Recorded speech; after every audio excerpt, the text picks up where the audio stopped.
A very good morning to all. On the today's lecture, we are going to continue with our subject, that is business economics. But on the today's lecture, I am going to revise the chapter number 2, which have the higher weightage, and it is the conceptual part.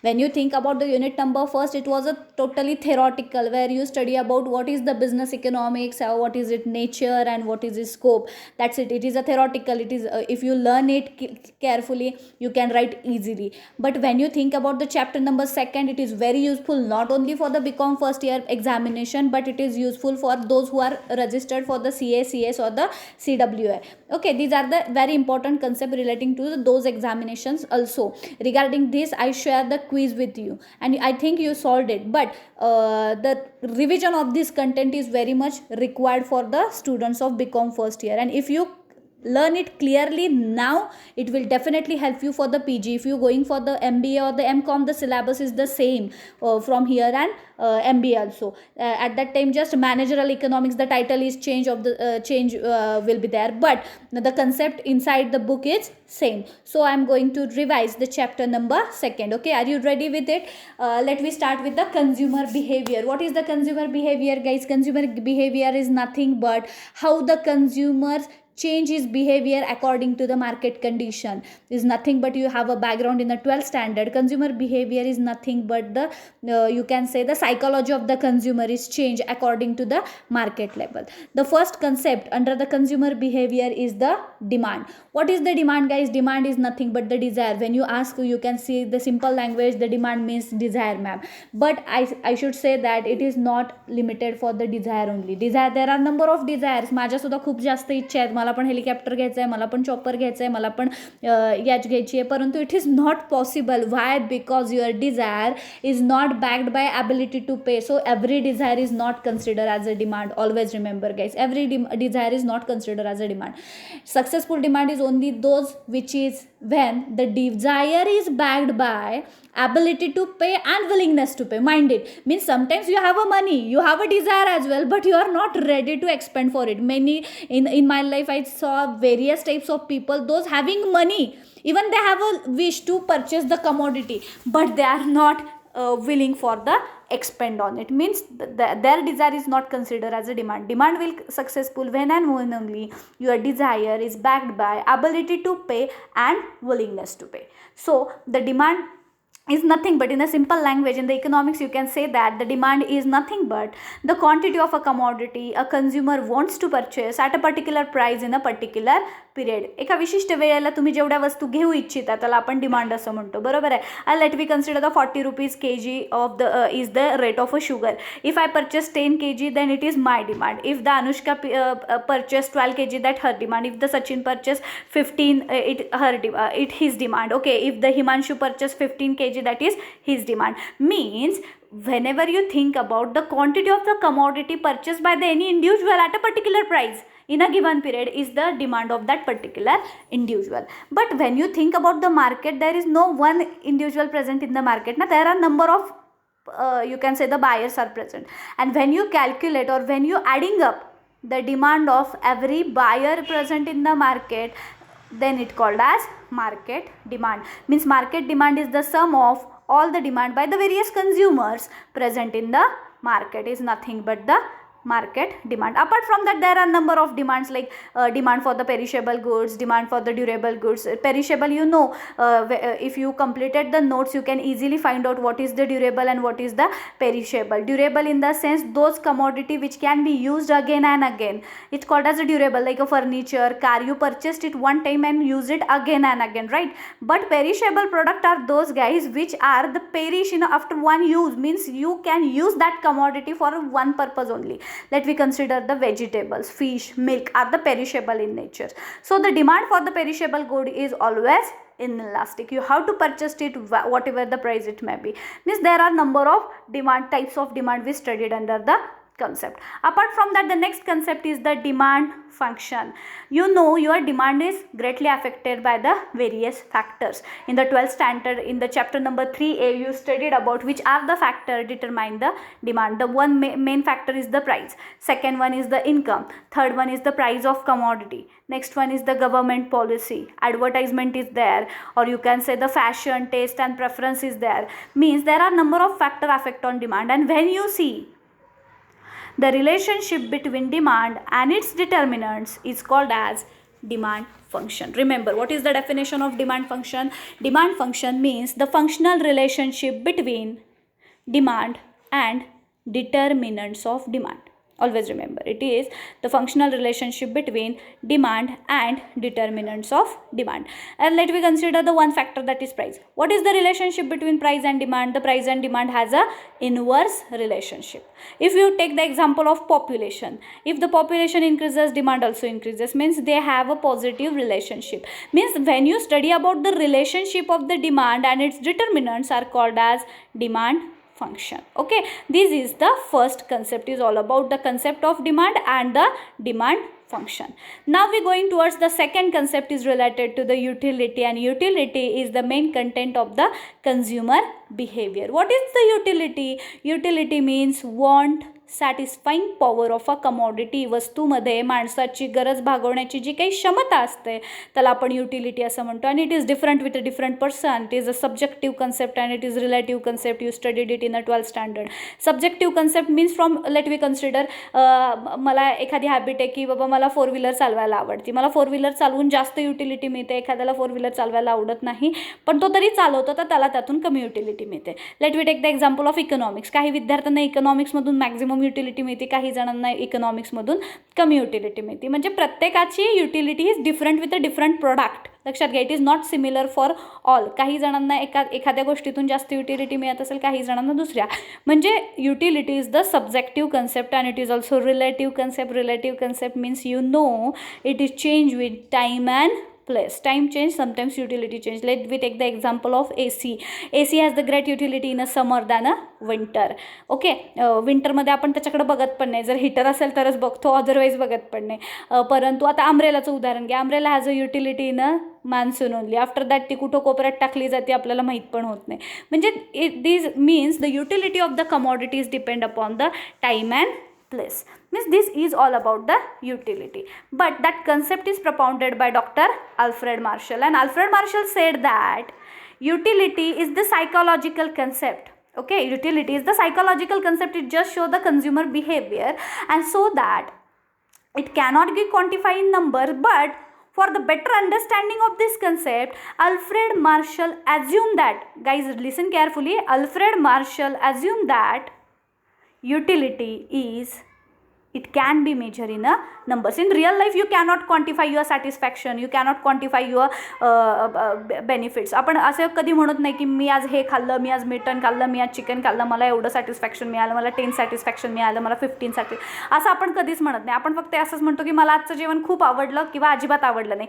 You cannot quantify in numbers. ना मला सलमान खान किती आवडतो, you cannot quantify it a number. Just फक्त म्हणता की मला सलमान खान खूप आवडतो किंवा मला सलमान खान अजिबात आवडत नाही. Your satisfaction you cannot derived or you cannot denote it in the numbers, but Alfred Marshall assumed that assumption, a biggest assumption, it is assumed that it can be measured in number, and so that utility is the cardinal measurement according to the assumptions done by the Alfred Marshall.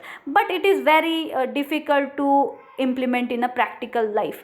So we turn towards the ordinal measurement, and that ordinal measurement put forwarded by Allen and Hicks. According to Allen and Hicks, consumer never derives or never denotes his satisfaction in the numbers, rather than he gives the preference for the commodity, or he arrange his preference ordinally. Order देतो आपल्याला. तर late we consider की मी मार्केटमध्ये गेली आहे, मार्केटमध्ये मला ABCD ह्या वस्तू घ्यायच्या आहेत, त्या मला गरजेच्या आहेत, परंतु जी मला जास्त सॅटिस्फाय देते, समजा B मला जास्त सॅटिस्फाय करते, मी B पहिल्यांदा घेते, त्याच्यानंतर A करत असेल मी, नंतर A घेते, नंतर C घेते आणि लास्टला D घेते, बिकॉज ती मला कमी सॅटिस्फाय करते. म्हणजे आपण काय करतो रिअल लाईफमध्ये, क्वांटिफिकेशन इन नंबर करण्यापेक्षा ऑर्डर लावतो की ते मला जास्त आवडतं, त्याच्यानंतर ते आवडतं, त्याच्यानंतर ते आवडतं. म्हणजे you give the series to it, you give the order for it, and This is the concept is related to the ordinal measurement. So always remember, utility is cardinal as well as ordinal measurement, and that concept put forwarded by Allen and Hicks. Allen and Hicks said in a real life, people does not explain their satisfaction in a number. Instead of that, they explain their satisfaction with the help of giving the sequence to that commodities. So it is a ordinal measurement. And regarding to the ordinal measurement, the Allen and Hicks also put forward that the new concept is related to the indifference curve. Curve means vakra. Okay, what is the indifference curve? Indifference curve is the curve which shows the combination of two goods which gives same satisfaction to the customer. Which gives same satisfaction to the customer. जेव्हा एखाद्या कर्ववर दोन कमोडिटींची sequence असा दाखवला जातो की ज्या दोन commodities कन्झ्युमरला सेम लेवल ऑफ सॅटिस्फॅक्शन देतात, it called as indifference curve. Indifference curve is nothing but the combination of two goods which gives equal level of satisfaction to the customer. Okay, now we are going to study what are the properties. This is the very important question regarding this I will submit the I will going to arrange the test on it or the assignment session on it, because it is important concept in the first year. The properties, first property is indifference curve is always negatively sloped. Why it is negatively sloped? For that I am going to share you the PPT.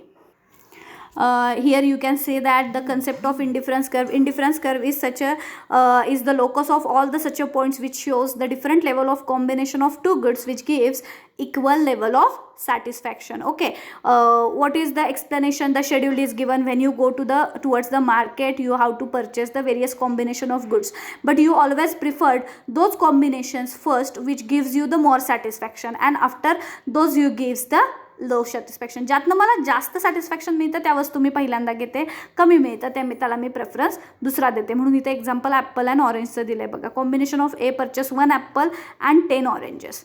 Combination B purchase 2 apples. If you purchase 1 apple extra, you have to sacrifice the consumption of orange, because you know you have to manage in the limited budget. प्रत्येक वेळेस तुम्हाला जे काही खरेदी करायचं, जे काही expend करायचं, in that limited budget तुम्हाला arrange करायचं असतं. So you have to sacrificed it. Okay, consumption of, if you increase the consumption of any one good, you have to sacrifice it of the consumption of another good. And with the help of that example or the schedule, if you plot the diagram, the plotting is like this.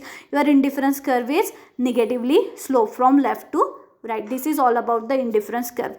And the next one is the indifference map. Indifference map is the set of indifference curve. When in the one diagram the more than one indifference curve is lies, then it called as indifference map. Okay, what are the assumptions? The assumptions is not you can see the in a PPT as well, but what are the properties? The properties is the indifference curve is right angle. Right angle means it is downward, indifference curve is downward from left to right. Apart from that, the second property, the first property is the indifference curve is sloped downward from left to right. Okay, second one is it is convex to origin.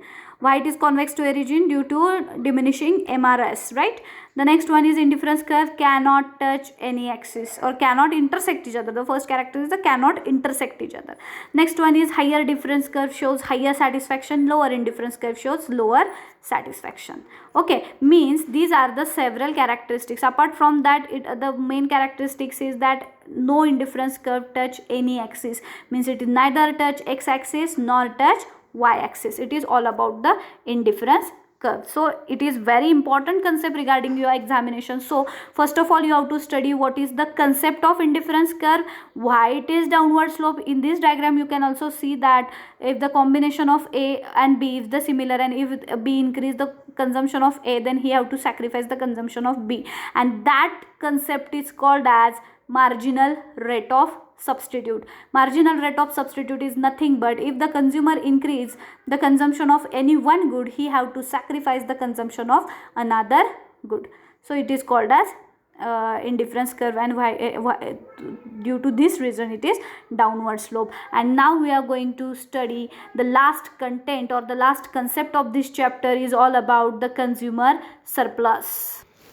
In this slide you are going to study what is the consumer surplus. The consumer surplus is measured, the welfare of the people is gained from the consuming goods and services. Okay, what is the consumer surplus? Is the difference between the total amount that consumer is willing to pay or the able to pay for the goods and services and the total amount they actual to pay. म्हणजे कधी कधी असं होतं की मार्केटमध्ये if I want to purchase a dress and in my mind the price of that dress is the 5,000 rupees. So I able to pay the 5,000 rupees for it, or you can say I am ready to pay the 5,000 rupees for it. And when I go to the shop, that shopkeeper says me, ma'am, you get a 10% discount. So the 500 rupees I got a discount, and 500 त्यातनं less होतात. I got that dress for the 4,500. means here I get the benefit of 500 because here I am ready to pay the 5,000 for it, but the actual price of that dress is the 4,500. So the remaining is the 500 is my benefit, or the surplus amount is called as consumer surplus. So here you can see that the diagram is given. Consumer surplus is indicate the area under the demand curve and above the market price. So that triangular area ABC denotes consumer surplus. Okay, the consumer surplus you got with the help of some offers which is given by the shopkeepers, like 20% extra, 10% off, 20% off, or buy one get one free. Means such a types of offers or the some rebates given by the shopkeepers is nothing but the reason for your surplus. So this is the concept which is related to the consumer surplus. It is all about the, you can say, the revision of the chapter number first. Here we completed the concept of demand. Apart from that, we completed